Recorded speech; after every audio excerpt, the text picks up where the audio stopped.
नमस्कार दोस्तों, जे क्लासेज में आप सभी का स्वागत है।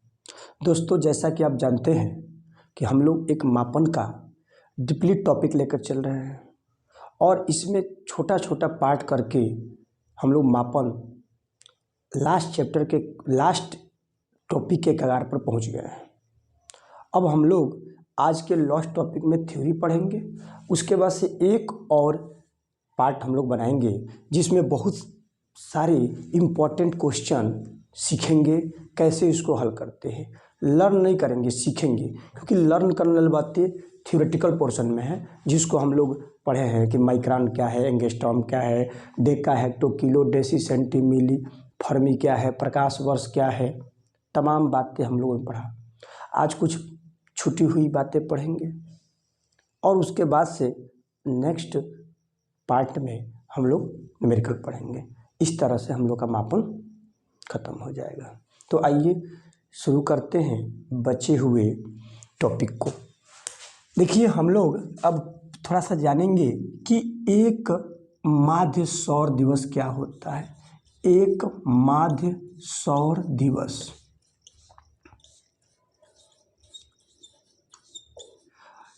एक माध्य सौर दिवस क्या होता है।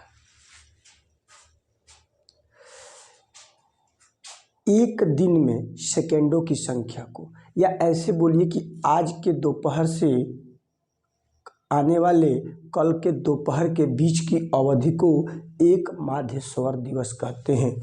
मतलब टोटल मिला के एक दिन बोल सकते हैं, और इसका मान होता है एक माध्य सौर दिवस बराबर होता है, एक माध्य सौर दिवस बराबर होता है 86,400 सेकेंड।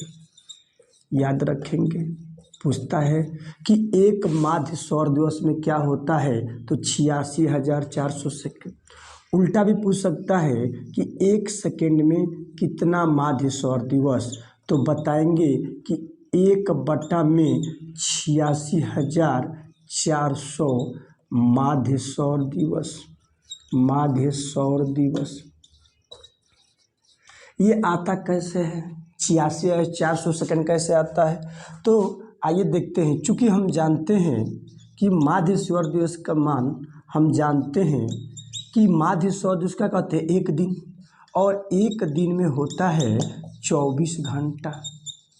24 घंटा, चूँकि हम लोग को घंटा में नहीं चाहिए, तो एक दिन बराबर 24 गुणे घंटा में 60 मिनट। घंटा को हटाएंगे और वहाँ पे 60 मिनट ला देंगे। इस तरह से फिर एक दिन और 24 गुणे, फिर मिनट को हटाएंगे और सेकंड को लाएंगे, तो मिनट में कितना सेकंड, 60 सेकंड। इस तरह से आपका एक दिन में सेकेंडों की संख्या को माध्य सौर दिवस कहते हैं। अब गुणा करने पर 86,400 सेकेंड, 86,400 सेकेंड। ठीक है, एक दिन में सेकेंडों की संख्या को क्या कहते हैं, माध्य सौर दिवस। तो दो क्वेश्चन तैयार हो गया, एक माध्य सौर दिवस का मान, दूसरा तैयार हो गया कि एक सेकेंड में कितना माध्य सौर दिवस। ऐसे जनरली एक दिन में कितना सेकेंड, तो वही 86,400 सेकेंड। एक सेकेंड में कितना दिन, एक सेकेंड में कितना दिन, 1/में 86,400 दिन। ठीक है, याद रखेंगे। चले स्क्रीनशॉट ले लीजिए। आइए एक टॉपिक और पढ़ते हैं।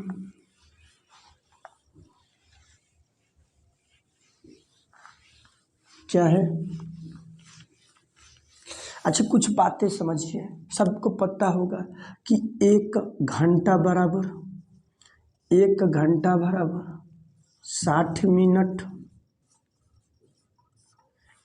एक मिनट बराबर 60 सेकेंड। याद रखेंगे। अच्छा उल्टा पूछेगा तो, अच्छा ये पूछेगा कि एक घंटा में, तो आप बता दोगे 60 मिनट, अभी ऊपर पता चला। और एक घंटा में पूछ सकता है कितना सेकेंड, तो 60, और मिनट में कितना सेकेंड, अभी पता है मिनट में 60 सेकेंड, तो 60 सेकेंड। गुणा करेंगे 6 एक 3600 सेकेंड। याद रखना है कि 1 घंटा में तो 60 मिनट कितना सेकेंड, 3600 सेकेंड। याद रखेंगे, घंटा में मिनट 60, मिनट में सेकेंड 60। ठीक है। अच्छा, उल्टा भी पूछेगा। ऐसे छोटे छोटे हम लोग थे तो बच्चे जो बड़े थे हम लोगों से पूछा करते थे कि एक दिन में कितना माह, एक दिन में कितना माह। ऐसे जानो कि एक माह बराबर 30 दिन।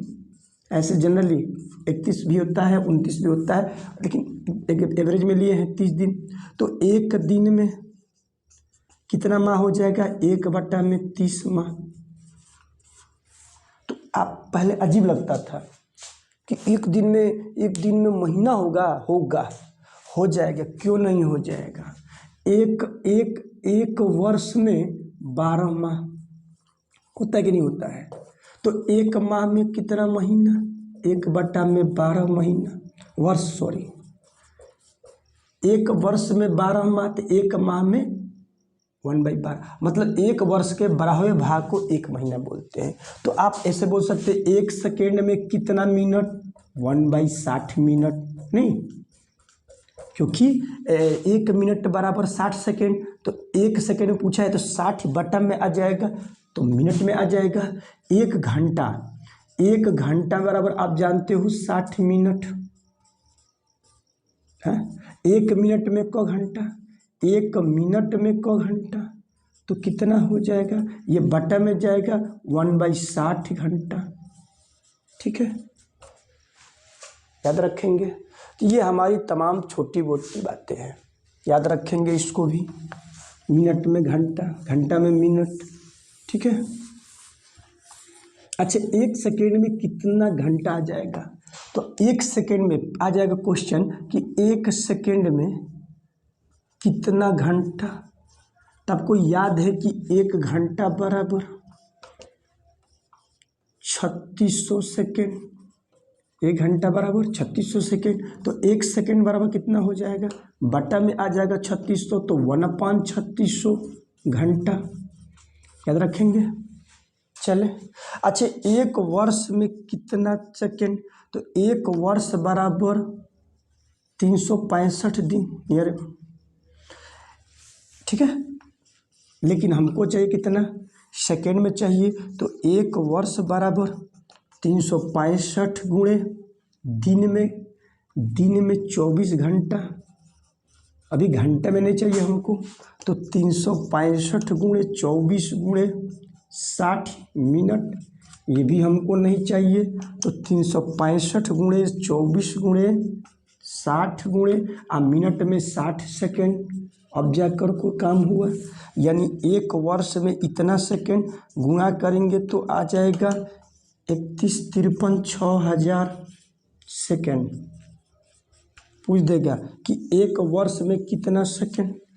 हो सकता है कि उल्टा पूछ दे कि 1 सेकेंड में कितना वर्ष, 1/31 53 6000 वर्ष।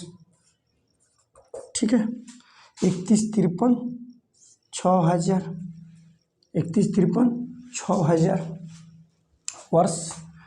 ठीक है, ये सब याद रखेंगे। चले,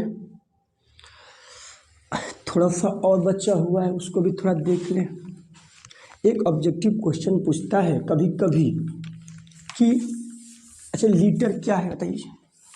लीटर क्या है, लीटर आयतन का मात्रक है। देखे होंगे, पूछता है कि पूछता नहीं है, ऐसे जनरली देखे होंगे कि लीटर में 1 लीटर 2 लीटर आप लोग दूध लेते हैं या कोई तेल पेट्रोल डीजल लेते हैं, तो वो सब क्या है, आयतन का मात्रक है। तो 1 लीटर बराबर होता है 10 के पावर 3 सेंटीमीटर क्यूब। आयतन का मात्रक ये भी होता है मीटर क्यूब सेंटीमीटर क्यूब, मतलब कुल मिला के 1000 सेंटीमीटर क्यूब।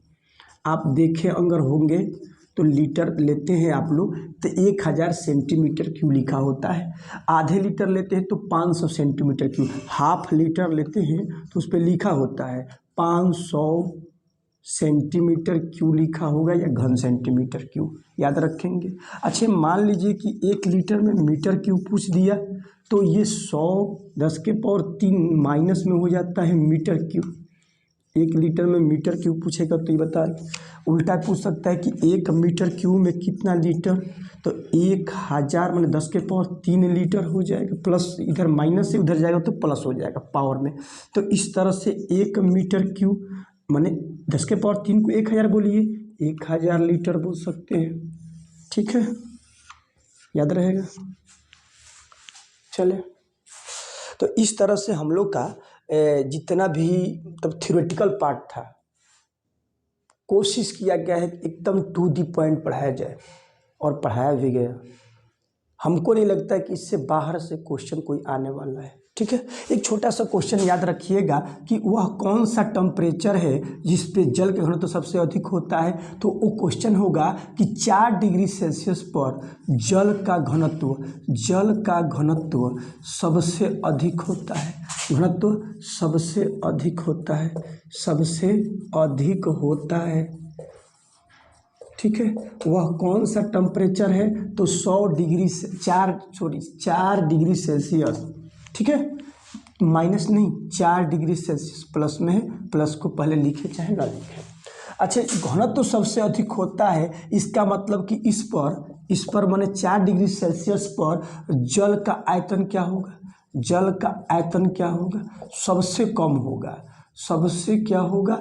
होगा, क्योंकि घनत्व और आयतन व्युत्क्रमानुपाती होता है। तो घनत्व सबसे अधिक होता है तो आयतन सबसे क्या होता है, कम होता है। इसका मतलब क्या, इसका मतलब साफ है। इसमें से एक और ऑब्जेक्टिव क्वेश्चन आ सकता है आपका कि वह कौन सा टेम्परेचर है, तो 4 डिग्री सेल्सियस। उस पर होता क्या है, ये पूछ देगा 4 डिग्री सेल्सियस पर होता है, ऑप्शन में देगा जल का घनत्व सबसे अधिक, सबसे कम, तो सबसे अधिक मारेंगे। आयतन पूछ देगा तो सबसे कम। अब इसी पे क्वेश्चन पूछता है। ऐसे आप लोग मार्केट में जाते हैं तो तौल कर लेना पसंद करते हैं, क्योंकि जो नाप कर मिलता है, मतलब कि आयतन में मिलता है, वो थोड़ा सा कम होता है। जैसे कि आपसे कहा जाए 1 लीटर लेंगे कि 1 kg लेंगे, तो हम लोग ऐसे जनरली जानते हैं, सब जो पढ़े लिखे भी लोग नहीं होते हैं वो जानते हैं कि हम 1 kg लें, मतलब कि लीटर में न लें, थोड़ा सा कम पड़ता है। लेकिन 4 डिग्री सेल्सियस पर अगर बात करते हैं वो भी जल का, तो देखिए क्या होता है। 4 डिग्री सेल्सियस पर जल है तो याद रखिएगा कि उस समय आप 1 लीटर लीजिए या 1 किलोग्राम लीजिए, दोनों क्या होंगे, बराबर होंगे। बहुत इंपॉर्टेंट क्वेश्चन है, बहुत बार पूछ चुका है, वेरी वेरी इंपॉर्टेंट। ठीक है, बहुत सारे स्टार मिलते हैं।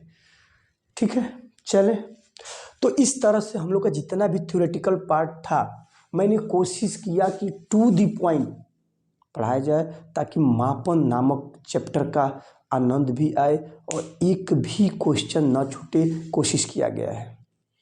एक पार्ट और बनेगा जिसमें जितने भी न्यूमेरिकल हैं पॉसिबल, अच्छे से अच्छे क्वेश्चंस होंगे। कोशिश किया जाएगा कि आपको बताया जाए और सिखाया जाए कैसे इसके न्यूमेरिकल को सॉल्व करते हैं। लेकिन इसके पहले आपको जितने भी पार्ट्स बने हैं, 1 से लेकर के 6 पार्ट तक बने हैं थ्योरेटिकल, आपको उसको पढ़ना पड़ेगा, लर्न करना पड़ेगा। वादा करते हैं एक भी क्वेश्चन नहीं छूटेगा। तब तक के लिए जय हिंद, जय भारत।